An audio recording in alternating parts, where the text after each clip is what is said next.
Dan kini saudara kita sudah bergabung dengan Dandim 1022 Tanah Bumbu, Letkol Infanteri Zirda Aulia Salam. Selamat pagi Pak Dandim. Selamat pagi Mas. Ya Pak, kami ingin mengetahui lebih detail lagi, mungkin tadi sudah disampaikan di konferensi pers, namun kami ingin kembali mengulas seperti itu ya. Bagaimana kemudian proses pencarian korban yang kemarin sempat dilakukan, kemudian berapa jam total sampai akhirnya semuanya bisa ditemukan?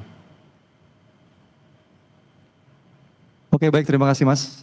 Kami ingin menjelaskan proses pencarian korban dari mulai hari pertama kami mendengar kabar kecelakaan heli di daerah Tanah Bumbu. Kemudian pada siang harinya, tim Forkopimda Tanah Bumbu langsung membentuk Satgas Lapangan yang terdiri dari Basarnas, TNI Polri, dan relawan serta masyarakat yang ada di sekitar. Pada saat itu, tim gabungan langsung masuk ke tempat di mana ada terdapat. Halo? Ya, Pak Zirda. Saksi mata yang ke dalam kabut. Ya, silakan Mas. Ya, silakan Pak, dilanjutkan Pak. Oke, baik, saya lanjutkan.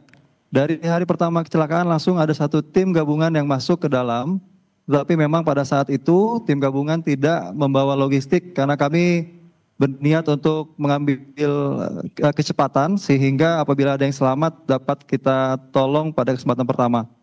Kemudian sampai dengan malam hari tidak ada hasil sehingga kami perintahkan untuk keluar. Setelah itu kami rencanakan untuk kegiatan besok harinya di H+1 dan sudah mengerucut pada koordinat titik di mana diperkirakan titik jatuhnya pesawat heli tersebut. Oke. Pada H+1, siap Mas? Ya, silakan.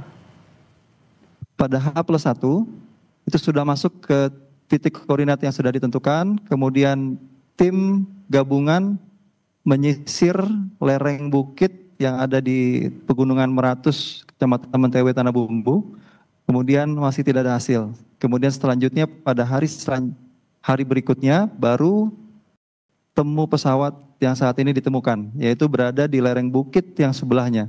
Jadi pada saat itu langsung ke tim gabungan masuk ke titik koordinat tersebut dan alhamdulillah pada H+2 atau hari Rabunya itu dapat ditemukan puing-puing pesawat serta korban yang berada di TKP. Demikian Mas. Oke Pak Zirda, ini yang menarik ada pernyataan yang kemudian ketika salah satu tim ini menemukan puing-puing ini sempat dikira sebagai pondok seperti itu. Karena memang seperti apa sebenarnya di sana Pak? Keadaannya memang vegetasinya sangat lebat sehingga kemudian puing tidak bisa langsung terlihat secara kasat mata untuk pandangan pertama kalinya. Ya betul Mas, jadi memang vegetasi di tempat kecelakaan itu sangat lebat. Jadi hutan yang belum terjamah dan banyak binatang buas. Sehingga pasukan darat yang terdiri dari tim gabungan tersebut masuk membutuhkan waktu yang cukup lama untuk sampai di titik koordinat yang ditentukan. Tapi pada saat H+2 itu alhamdulillah cuaca dan medan sangat mendukung sehingga tim darat dapat melewati puncak bukit dan menuju ke lereng selanjutnya sehingga dapat menuju ke titik koordinat yang ditentukan oleh KNKT dan menemukan puing-puing pesawat. Demikian. Oke. Saat ditemukan Pak Zirda, ketika itu badan helikopternya seperti apa? Apakah menyangkut di pohon-pohon atau seperti apa dan bagaimana kemudian jenazahnya? Apakah ditemukan dalam kondisi terpisah dengan yang lainnya atau memang masih berdekatan?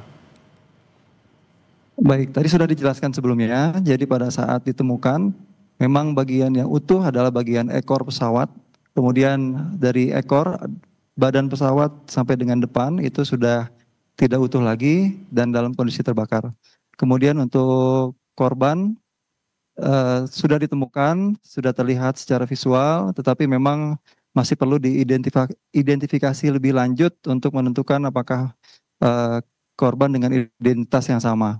Demikian Mas. Baik, Pak Zirda, kemudian ketika kita lihat juga medannya ini sulit tidak hanya terkait dengan vegetasi, tapi juga kemiringan yang katanya juga ini cukup miring gitu ya. Seperti apa kemudian waktu itu tim dari gabungan ini mengevakuasinya? Bagaimana teknisnya, kemudian bagaimana strategi yang dilakukan oleh tim? Ya betul Mas, kemiringan sudut medan itu 50 sampai dengan 70 derajat memang cukup curam sehingga tim gabungan melaksanakan evakuasi, kami melakukan secara estafet, jadi jarak dari titik ditemukannya hingga titik jemput itu memerlukan sekitar 70 orang secara estafet dengan jarak sekitar 2.500 meter dengan kontur medan yang sangat ekstrim dan saat itu pun pada saat hari evakuasi cuaca mendung bahkan hujan. Demikian Mas. Oke, ini kan memang terkait dengan penyebab jatuhnya kita masih belum tahu, belum ada kepastian gitu ya terkait penyebab jatuhnya. Tapi ada keterangan dari kesaksian dari warga yang melihat bahwa helikopter ini sempat terbang rendah kemudian mengeluarkan asap. Mungkin bisa diperkirakan apa yang kemudian menyebabkan heli ini jatuh, Pak Zirda? Oke, baik. Dari saksi mata memang menyebutkan beberapa saksi mata melihat bahwa heli sudah terbang rendah sebelum sampai di ketinggian, kemudian mengeluarkan asap dari arah ekor heli. Kemudian untuk penyebabnya memang itu bukan kapasitas kami untuk menjelaskan, tetapi memang dari beberapa saksi mata terlihat heli berada di ketinggian yang rendah sekitar 2.000 feet. Kemudian untuk ketinggian yang menjadi titik kecelakaannya itu tinggi 2.700 sehingga memang tidak bisa melewati ketinggian tersebut. Oke. Demikian Mas. Oke, dari tim gabungan Pak Zirda, apakah sudah berkomunikasi juga dengan pihak maskapai yang mana ini Estindo Air terkait dengan mungkin tujuan penerbangannya ataupun gimana kondisi helinya sebelum melakukan penerbangan? Baik, yang dapat kami ketahui bahwa untuk rute penerbangan heli itu hanya dari Kota Baru menuju ke Palangkaraya dan melewati perbukitan Meratus. Hanya itu saja Mas yang kita ketahui. Jadi kita tetap fokus kepada titik koordinat dari loss sinyal yang sudah ditentukan oleh KNKT. Oke, kemudian tadi yang menarik juga kami cermati saat konferensi pers adalah penemuan dari black box-nya sendiri. Seperti apa detailnya Pak Zirda terkait dengan penemuannya, kemudian kondisinya seperti apa dan bagaimana kemudian diserahkan ke KNKT untuk diselidiki untuk penyebab jatuhnya heli ini? Baik Mas, alhamdulillah black box ditemukan di hari yang sama pada saat kita evakuasi oleh tim gabungan yang di leading sektornya Basarnas. Kemudian black box itu memang kondisinya sudah tidak utuh lagi, tetapi data di dalamnya masih bisa diselamatkan. Kemudian saat ini black box sudah diamankan dan akan ditelusuri lebih lanjut apa penyebabnya oleh KNKT yang berwenang. Demikian. Baik, terakhir Pak Zirda terkait dengan lokasi ini kami masih penasaran terkait dengan lokasi yang ditemukan, lokasi heli ditemukan ini apakah memang sangat jauh dari permukiman warga sehingga dari hilang kontak di tanggal 1 sampai kemudian penemuan di tanggal 3 seperti itu prosesnya butuh paling tidak 2 hari seperti itu Pak. Iya betul Mas, seperti yang saya sudah jelaskan tadi, dari hari H kita sudah melaksanakan pencarian dan penyelamatan, tapi memang di sekitaran tidak ada penduduk atau desa yang terdekat. Jadi memang yang di sana hanya penduduk yang sedang berladang, kemudian kembali ke kampungnya yang posisinya agak jauh.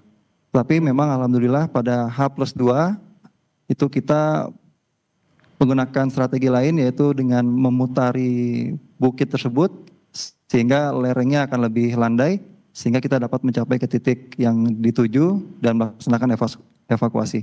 Demikian Mas.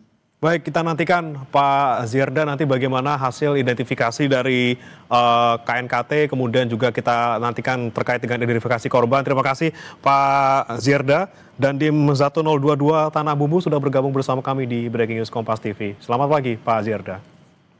Kami akhiri Breaking News Kompas TV, saudara informasi lainnya terkait dengan jatuhnya heli akan hadir dalam program kami selanjutnya. Saya Breman Atenaya, sampai jumpa.